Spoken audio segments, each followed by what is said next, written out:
welcome back. We are doing 12 days of Christmas. This is day 9.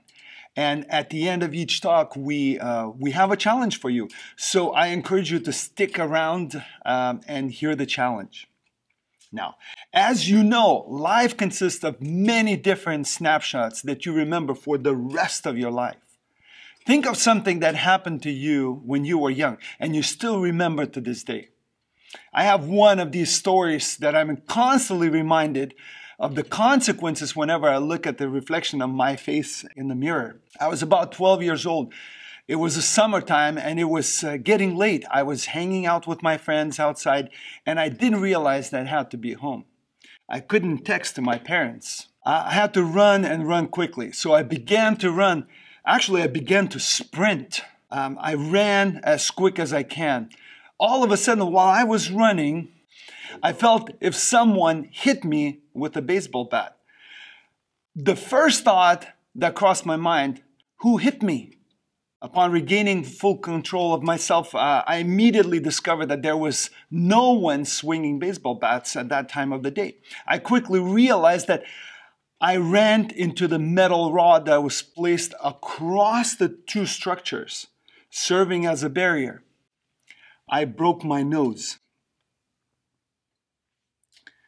The metal rod was always there, but there was one and only factor that contributed to the metal rod meeting my nose. It was a lack of light that caused my nose to collide with the rod. Lack of light. Listen to this again, lack of light. We need the light to see everything around us. Actually, we take it for granted. The light greets us in the morning. When we enter into our house, without thinking, we flip the switch. Some of us stare at the light in our smartphones, computer, and television screens. We are drawn to beautiful Christmas lights. But what would happen if we were submerged in the total darkness? What would happen if that darkness would never end?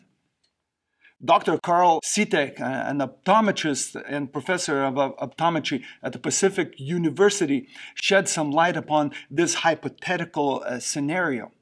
He explains that initially, everything is fine. Your mind might race for a while. It will struggle to identify the slightest bit of sensory information. It will take a little while for our eyes to physically adjust.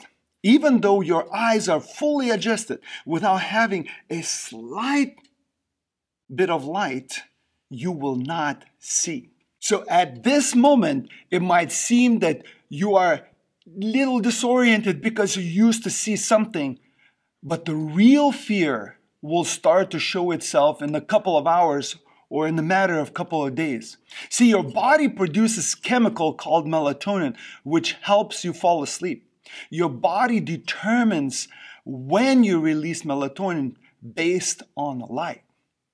Right there, and then you know when you will go into sleep.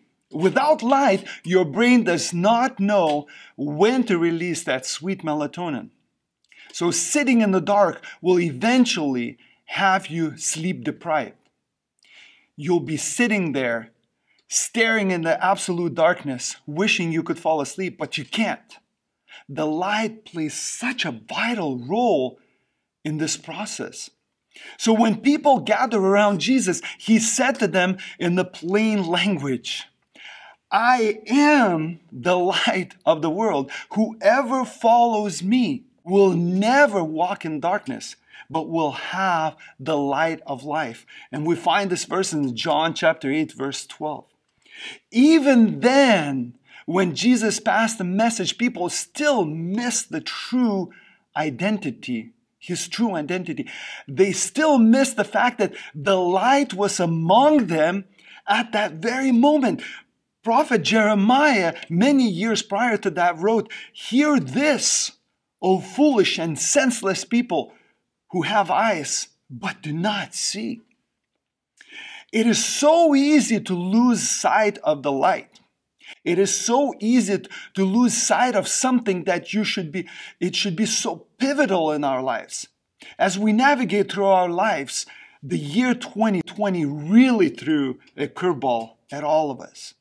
But just maybe we allowed the issues of 2020 to suffocate the light of Jesus in us and around us. I remember the first time being in the United States. I lived in the city of Baltimore, Maryland. Our discipleship school was located on the edge of a poor neighborhood, and it was a poor neighborhood colliding with a beyond poor neighborhood.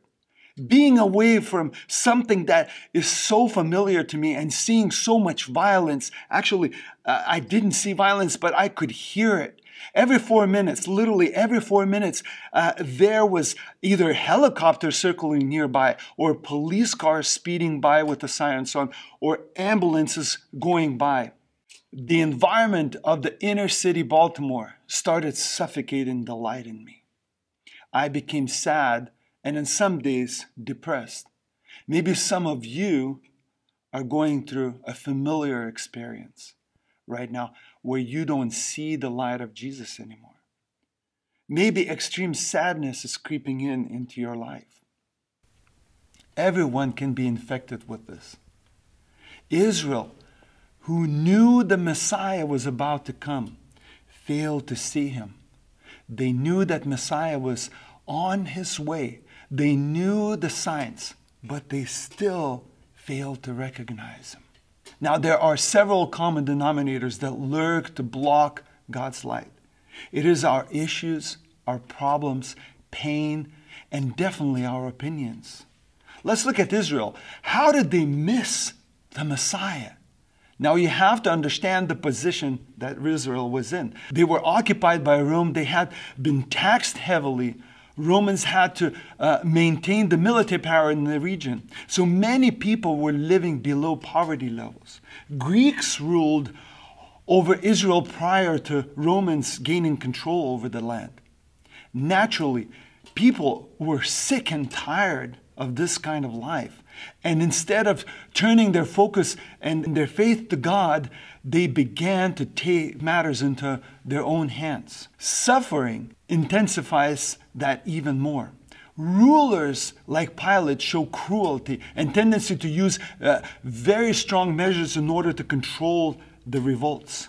People of Israel were sick and tired of somebody ruling their land. They wanted to be free. They wanted to live their lives with dignity. So naturally, they're looking for the Messiah who will rescue them from this kind of life.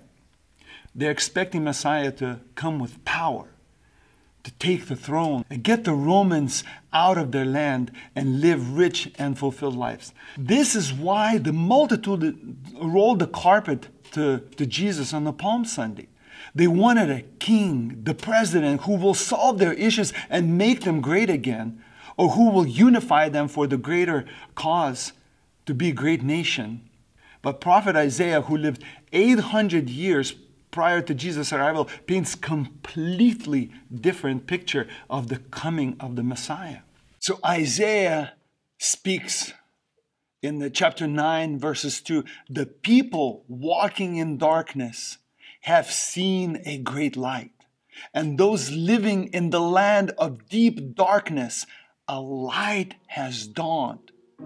And verse 6, he continues, for to us a child is born, to us a son is given, and the government will be on his shoulders, and he will be called Wonderful Counselor, Mighty God, Everlasting Father, Prince of Peace.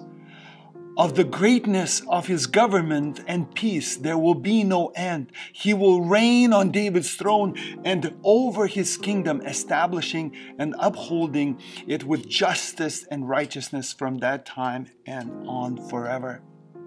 The zeal of the Lord Almighty will accomplish this. So prophet Isaiah mentions that the government will be on his shoulders, but his government will not be of this world. He will be Wonderful Counselor, and the word counselor means wisdom, not of this world. He will bring light and wisdom to his people, to their lives. Mighty God, that means that he will be of divine nature. He will be father to the fatherless. He will bring peace. He's going to be the ultimate shalom, the ultimate peace, not as the world gives peace.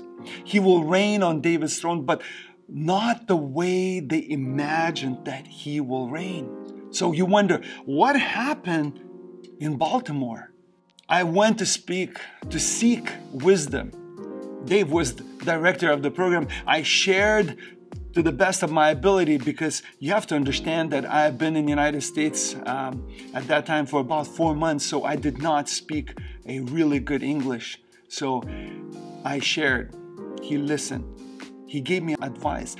Dave explained to me that issues that we face, problems that we go through, and the pain that we experience sometimes blocks the light of God in our lives. It becomes a mountain that we fail to see God's light. Then we begin to look for the light elsewhere. After much prayer, and the mountain of issues was gone, and again I began to experience and enjoy Jesus' light. So, to end this talk, I would like to leave you with a challenge. If you're experiencing lack of God's light in your life, please share with someone who has more wisdom in walking in God's light. Seek wisdom from them. And the second challenge is reach out to someone who is not doing well. Encourage them. Pray for them. Truly, let Jesus' light shine and illuminate the lives of other people. Till next time.